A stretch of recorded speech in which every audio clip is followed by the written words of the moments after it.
Welcome aboard. It's time to grab your board. Figure out if you can swim out into the sea of ideas and catch one of those waves curling up, the new sales pipeline, perhaps, with our host, Matt Heinz. How are we doing, Paul? I'm good. You know, I read somewhere that they're looking for a new superhero. You know, with the success of Black Panther, they're trying to find some new superheroes, and that there was some conversation about turning Matt Heinz into the new Marvel superhero character, something, you know, sales pipeline man or something. I don't know. You know, if that's true, someone needs to be fired. That sounds like a terrible idea. This marketing superhero, mega mark, I don't know. It's just, if maybe there are more creative people than me that can figure that out. Yeah, but, I think it's a combination of the Silver Surfer and the Hulk. You know, it's kind of like both of these here. Have you seen the Black Panther yet? I have not, but my daughter has seen it twice and took my grandson, and he just loved it. Yeah, I've heard great things. I'm not a big comic book guy, but I've heard that it's a really visually it's a great movie, just a great story. I think that, you know, when you can take a movie like that, I think that's part of the job, right? With a movie is to make it so that it's interesting to those that know the story, but also interesting to people like us that aren't necessarily reading all the comic books. So. Exactly, and I think it ties into your guest today here, because the social selling they did of that film was phenomenal. People were so pumped up through social media to go see this thing way before it even came out.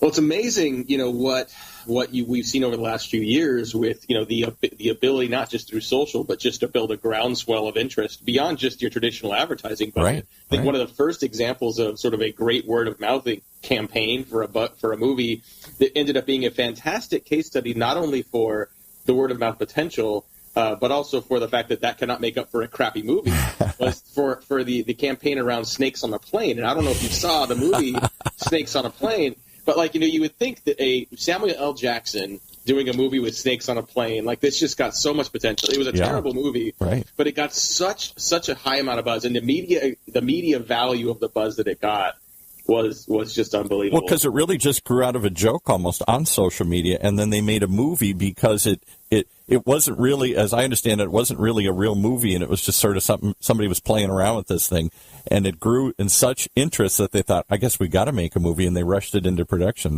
before they really had even thought it through. Well, it's basically you get a free focus group, right? Of people out there that, you know, demand something, that want something, and they're willing to pay for it once it gets created. Pretty impressive, and lots of lessons for marketers. Well, here we are again, Paul. We got a guest today. Very excited to have. Is probably wondering what the heck she got herself into. What we've done the last couple of weeks. We got college football. We had curling a couple of weeks ago. Yes. We finished the Olympics, and that was a fun conversation. Today, a little bit of Snakes on a Plane. But hey, thanks very much, everyone, for joining us on Sales Pipeline Radio. We are here every week at 11:30 Pacific, 2:30 Eastern, live on the Lead Funnel Media Radio Network. We are available on the iTunes and the Google Play. Our podcast is available on demand on salespipelineradio.com. All past, present, and future episodes, and every week we're featuring some of the best and brightest minds in B2B sales and marketing, and today is no different. I am so excited to have our guest today, and I will say this, and Paul, you can back me up. Like, I don't say this about all of our guests. I've been looking forward. We do 105 episodes or so. I've been looking forward to this one for the past 104. Jill Konrath is joining us today. Keynote speaker, best-selling author, just overall great person. Just super excited to have you here. Thanks, Jill, so much for joining us today. I'm glad to be here, Matt. But I think you should have the bald panther as your. Oh my gosh, that is fantastic. See, like, what did I tell you about? Someone smarter than me had to sort of take that and go for that. Yeah. The bald panther could really be something. Where you could go with it. A lot of potential. I like that a lot. All right, well, we'll save that conversation for another time. But I want to talk about a lot of the work that you have done in the sales community over the last several years. The books you've written, the impression you've made, and the impact you've had on people selling in B2B, like all over the world, just incredible. But my first question, though, and I feel like I can ask this because I'm a marketing guy who has a degree in journalism. How does someone with a bachelor's in education end up getting into sales, let alone becoming a keynote speaker and one of the world's preeminent sales authors? Well, what one does is come up with an idea for a company, put together a business plan, go to the Service Corps of Retired Executives, SCORE, present the business plan, and have the retired VP of marketing from General Mills say, this is really a good plan, and it's timely, And I'd roped a couple other friends into my business concept, and then he looked at the three of us and said, now, which one of you three is going to be doing the sales? And I looked at him in horror, and I said, I thought you said this was a good idea. And he said, it is, Jill, but somebody has to sell it. That's a great story. Well, everything starts somewhere, and I think, I've heard you on stage talk about your career in sales, and, over the last several years, you've written a number of best-selling books on sales strategy, including, literally some of my favorites, Agile Selling, Snap Selling. One of your first books, or one of the first books that I read of yours, Selling to Big Companies. And what I appreciate about your perspective is, it is rooted in reality. It is not, you speak the language of, I think, normal people that are trying to hit their number and trying to manage people hitting their number. And so it becomes powerful, but also practical and applicable to folks. Is that an intentional style for you, or is that something that's just evolved over time? Well, I think if I had to say what does my style entail, number one, it starts with a problem. It always starts with a problem. And in every case, in every book I've written, it started with a problem that I've faced. And when I face it initially, I get really discouraged and I bat my head against the wall and say, oh, I'm so stupid, I can't figure it out. And then I finally realize it's not just my problem, but other people are struggling with that issue too. And then I go to work and it becomes like a puzzle to me and how to solve it. And so I actually dig in and wrestle with the material myself till I can figure out what works today, And then, again, I guess because I do come from teaching roots, it's really important for me to make it easy for people to understand. Yeah, I think that makes sense. And I think not only the work you do in the books, but, when you do keynotes, you do workshops, you really bring this to life. I will always remember, and I tell this story a lot, one of the things you've done with the idea of the crazy busy seller is, and I've seen you do it a few different times where you play the target on stage and you're at your desk with a phone and you designate people in the audience to play different roles. And it's hilarious. It's really entertaining and it's funny, but it really brings to life just the people we're selling into. And I think it's easy for us to forget when we're selling what we have, our product and service is the most important thing in the world. And we can't imagine why people aren't going to just lay down everything they're doing and want to talk to us about it. But the reality is that's not what we're selling into. How talk a little bit about not only the crazy busy buyer, but also like how important it's been for you to have sort of that skit, so to speak, when you talk, just to bring it to life and help people understand and really sort of viscerally feel the point of the book. Yeah, well, it's funny because it's something I struggled with for a while because once I recognized that having our buyers being so overwhelmed with work and, just struggling to get through the day and get everything done, and again, it was a problem I faced. One of my best customers stopped returning my calls. I struggled with that issue for a long time until I could figure out what it took to capture their attention and ultimately keep their attention. But when I explained to people initially that your buyers are busy, they go, yeah, I know, yeah, I know, everybody's busy these days. And I'd say, well, what have you done to change what you're doing? And they'd say, well, I just have to make more calls, I guess. I just have to, work harder. And that didn't feel right to me.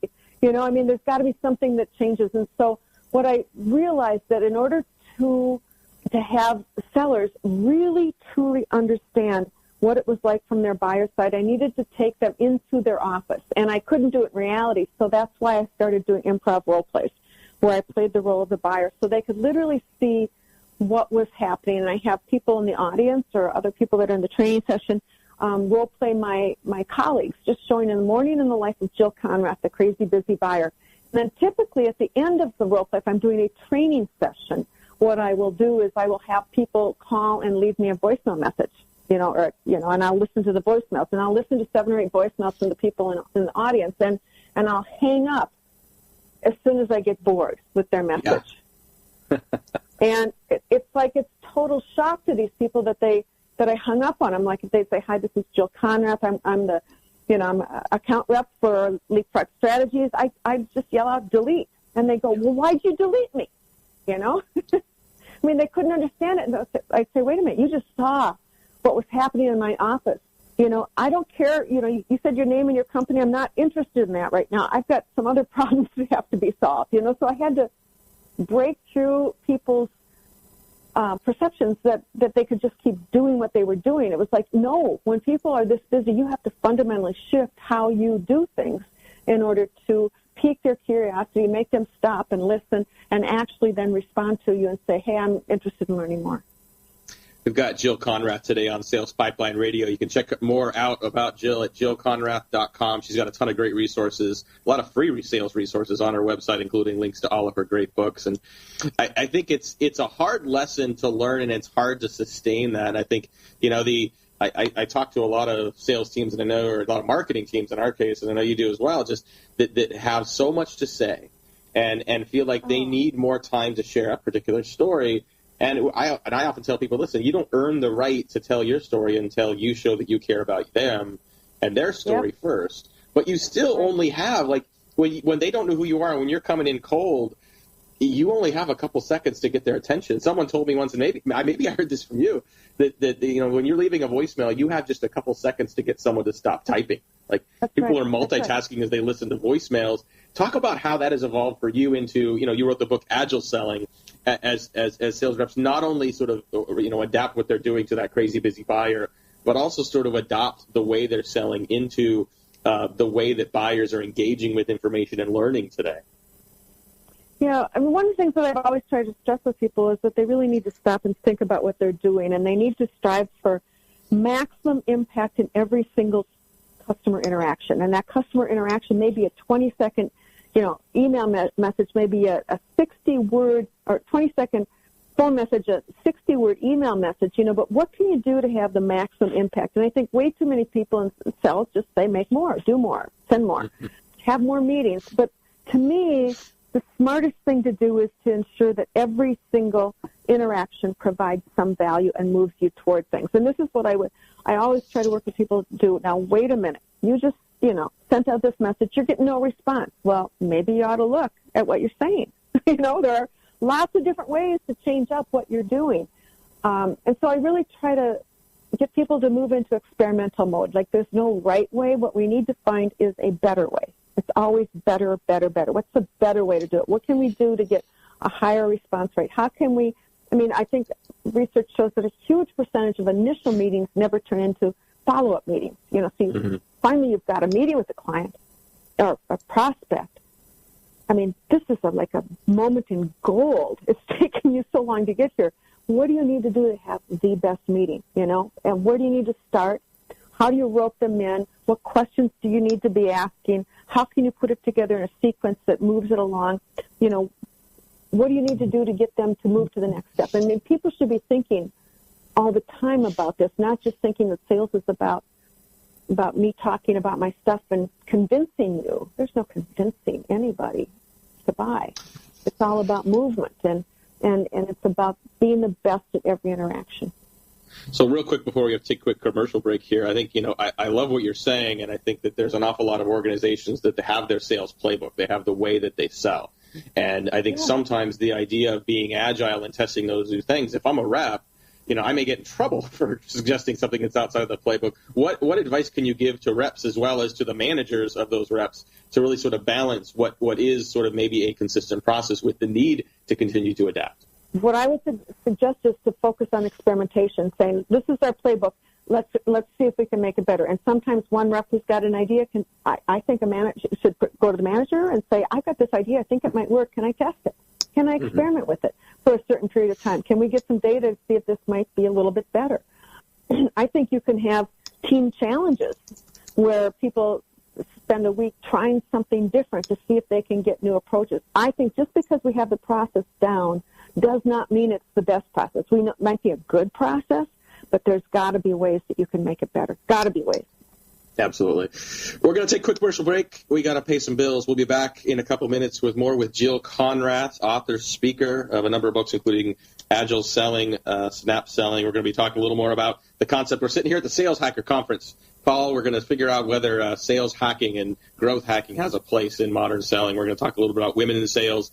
Jill wrote a blog post called How to Sell Like a Girl a couple of years ago that kind of sparked a movement. We're going to talk a little bit about that as well. We'll be back in just a couple minutes. You're listening to Sales Pipeline Radio. In a world where the speed of innovation and change in B2B marketing has never been greater, The only thing bigger is the need for clarity, for a blueprint, for a guide to what's really working. And how about a way to apply it specifically today to increase sales pipeline growth, velocity, and most of all, conversion? That's what you'll find in the Modern Marketer's Field Guide. And amazingly, you can download it for free. HeinzMarketing.com, just like it sounds, HeinzMarketing. It encompasses the entire sales and marketing cycle, but in quick bursts with lots of specific, actionable ideas, strategies, tactics you can put to work right away, like today. The loaded table of contents helps you narrow in and tackle a problem. And it's something you can come back to over and over again as a reference guide. Why not download your free copy of the Modern Marketer's Field Guide? It's free. HeinzMarketing.com, just like it sounds. HEINZ Marketing.com. Okay, we're filled with anticipation to hear more from Matt and his guest. Really more from our guest today. We got Jill Konrath, who's author, speaker, sales expert extraordinaire on Sales Pipeline Radio today. If you like our conversation with Jill, you want to share some of her insights with some of your peers and colleagues, encourage you to get this copy of this episode of Sales Pipeline Radio on salespipelineradiо.com, available for on demand. This episode will be there up there in a couple days. Coming up in our future next couple weeks, Sales Pipeline Radio. Next week, we're going to feature Manny Medina. He is the CEO of Outreach, a sales engagement, sales acceleration firm. We're going to talk about the role of technology with sales teams. And I really asked the question, can you trust your sales team with technology? And I think to a certain extent, I don't know how you can sell today without technology, but you got to put it in the right context and make sure you're using it appropriately to really follow a lot of the best practices we're talking about here today with Jill Konrath. And, Jill, one question before we get into a couple other topics here. You've developed just an amazing personal brand in the space. I mean, you've got over 350,000 followers on LinkedIn alone. You're constantly in demand on the road. You also have been very diverse in the content you create. You've written books. You write a regular blog. You use video extensively as well. A question for you around has building a personal brand been part of your strategy? Is that an objective? Do you see that as a means to the business that you're driving? Like, how do you think about building your personal brand? I think more about having an impact, if that makes sense. And yeah. I want my message, I want my ideas to be out there having a greater impact on people's business. And in order for me to achieve that end goal, it became important to become a visible person. I could have the greatest ideas in the world, but if nobody knew about them and I wasn't a go-to person, then it didn't matter. I couldn't achieve my overall goal. And I remember the first time I launched my second website, because I started out and I launched my company website, and then I came up with an idea to launch a website called Selling to Big Companies, and it was back in 2002, and I spent 6 months really full-time because I was putting up all these things for small businesses to help them sell to the corporate market. And I launched the website, and the day I launched the website, I went, oh, my God, I have just created an incredible resource, and not one person in the world knows it exists. And so when you realize that, you go, oh, my God, I have to step up and become visible out there. Mm-hmm. And so it was part of a means of achieving an end goal of having a greater impact. Well, I think you've done a great job. One of the things I've always appreciated about your content and the way you share and promote it is that, I mean, it's all clearly tied to you, but the content is it's not about you. It's about the content. And I think so. The idea that you are and the approach to be valuable and to be sharing and to bring value to your audience, it clearly comes through. I wanted to talk about something I know is important to you. The idea of increasing the role and volume of women in sales. I think a couple of years ago there was a Super Bowl commercial. It was sort of like a blank like a girl kind of a campaign, and I think it was focused on the idea of sort of empowering women in a variety of different contexts. I think the historical connotation of doing something like a girl has in many cases been seen as negative, seen as a weakness.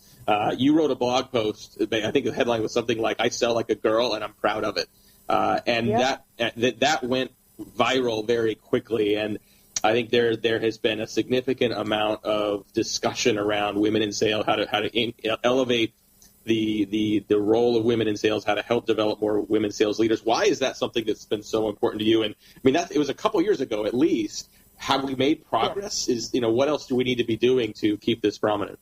Well, I think the most important thing that people ought to do is recognize that, if they're only sourcing from half of the demographics that are out there, they're really missing the boat. Everybody's looking for A players, but if you're only looking at A players who happen to be male and say there's just not enough women out there, you're really missing an opportunity to capture a ton of talent that could be good. But I think combined with that, it's like people are used to hiring people that are like them. And so it's an ongoing and continual battle to bring women, in, especially into the tech industries. In some industries, women dominate. Hospitality, medical has a lot of women in sales. Why is it such a continuous battle? Because women may not sell like the guys, but they sell really well. And if you look at some of the statistics on it, women do outperform men on quota. Surprise, surprise. For people who don't think women can sell as well, they sell differently perhaps. And secondarily, they stay longer at a job.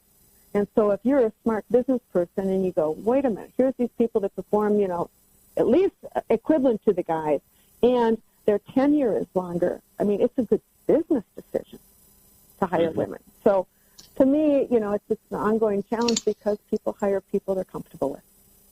And Jill, you are a member of Women Sales Pros. People can, if you want to learn more, you can check out just womensalespros.com, which is not only an association of you and Lori Richardson and many others, some of the real just brightest people in sales leadership. Not just women, just brightest people in sales leadership. Also, great resources up there. Lori Richardson and others have done a great job of really building resources for your organization to help recruit, to find, recruit, to onboard, and really help promote the great women in sales that already are in sales today, and then help promote the future women leaders in sales as well. A couple more questions for you before we wrap up here with Jill Konrath on Sales Pipeline Radio. I'm broadcasting on site today at what is called the Revenue Summit. It's a one-day event here in San Francisco. It's run by a company called Sales Hacker, and I know you're familiar with these guys. And I want to raise the idea of just hacking in sales and marketing. Like we hear people say, I am sales hacking, and in marketing we hear people say, I'm a growth hacker. And I think what that translates into is I'm twisting the dials on a daily basis, and I'm doing little things to try to, cheat the system or do things in a more agile way. I think that there's an alignment with that around the idea of agile selling, but how do you think about sort of the hacker, quote unquote, movement, and how should that play a role in sort of proactive sales and marketing management moving forward? Well, I do think always tweaking the dials, it's really the important thing that people be doing because that's the process of getting better and finding out what works. But I would like to also tackle the fact of the whole thing of technology because, at the Sales Hacker Conference, I know there's a ton of technology. I think a lot of it is really good. I think, though, that we are missing the boat on some things that may be even more important and give better results. And in my most recent book, which was More Sales, Less Time, I talked about the distraction caused from technology and how it's really, really causing people to, take longer to get anything done, and the whole day is a bunch of jumping from task to task, which really negates some of the gains that you can get from the added technology, but also how it really negatively impacts your ability to think clearly, be strategic, be creative, and do things that really help you stand out in a highly competitive marketplace. And to me, research shows that the average human being who is a sales type of person can save an hour or two a day just by taking a look at how they're working, and what they're doing that may be, really hurting their ability to be successful. Jill, you mentioned at the beginning when we talked about some of your books and where the ideas have come from, that you start with questions and problems. What are some of the questions and problems you're wrestling with right now? And I don't mean you to give away sort of what some of the next topics or books are looking like, but what are the as we're in 2018, we're sort of in the middle of Q1 right now. What are the questions that are rattling around your head these days? Well, my questions are really kind of personal right now in terms of what do I want to be when I grow up, and And I'm already grown up from an age perspective, but I always like to be continuously learning. So I'm actually in a phase where I'm trying to find out what my next challenge is going to be, because I got to work on a challenge. I've got to work on something that's meaty and tough. I'm doing some advisory stuff for some boards of some companies right now that have got some really cool technologies that I think are going to be game changers. So I may be moving more in some of that direction to get my hands dirty again. I mean, I really want to work. Well, no matter what it is, definitely look forward to checking that out. And, you continue to create great content on your site, jillkonrath.com. And, if you're not reading her stuff and watching her videos, I highly encourage it. I think especially for those of you listening that are on the marketing side of the fence, if you're running demand gen, if you're doing marketing operations, if you're a CMO, and you really want to understand sort of what's pressing today with your sales leaders on the sales side of the business, highly encourage you to check out Jill. It's in the vein of learning. One of the questions we always ask people at the end of the show is, who are some of the people that you have learned from over the years, the people that have been really most instructive in sort of the education of Jill Konrath on sales? It can be people that are dead or alive. It can be it can be mentors, it can be authors, but who are some of the people that have really sort of guided you along the way? Oh, wow. That really depends on what I'm doing in life. I spent a phase of my career where I was actively involved with my daughter's Destination Imagination program. I spent 8 years coaching a creative problem-solving team, and I spent a ton of time immersing myself in creativity and innovation. And no one particular thing. I was like a sponge for learning everything about creativity and innovation. And then most recently, I've been involved in learning about neuroscience. And David Rock has a great book called Your Brain at Work, but that's just one of the many neuroscience books that are out there. There's one, Daniel Levitin, The Organized Mind, Thinking Fast and Slow. There's all sorts of things there that tell you how we are as human beings, which I think affects us as sellers and affects us as understanding our buyers, too. And so I am a glut for learning. It's like one of my greatest strengths and perhaps one of my biggest weaknesses. But there's so much good stuff out there. I just drool when I have a stack of books right next to me right now. That's about 1.5 feet high. Things I'm going to be reading. not surprising at all. And, I think there's something for sure that, we see in many of the experts we have on the show that, they are constantly curious, constantly reading, constantly learning, constantly asking interesting questions, and constantly struggling through those. And I think that's what makes life interesting. That's what makes, I think that's what makes people like you and others so good at what you do and so inspirational to others. So we're unfortunately out of time. We're going to have to wrap up here this episode of Sales Pipeline Radio. Many, many thanks. I know she's crazy busy herself as well as her buyers. But Jill Konrath, author, speaker, definitely check her out at jillkonrath.com. Thank you so much for joining us. Make sure you get get this episode and all future episodes of Sales Pipeline Radio on demand at salespipelineradio.com. We will have an edited transcript of this conversation with Jill up on heinzmarketing.com here in a couple days. Join us next week, 11:30 Pacific, 2:30 Eastern, every week here on Sales Pipeline Radio. We got to go for my great producer, Paul. This is Matt Heinz. Thanks again for listening today on Sales Pipeline Radio. You've been listening to another episode of Sales Pipeline Radio. On behalf of the folks at Matt Heinz Marketing and the Funnel Radio channel for at-work listeners like you.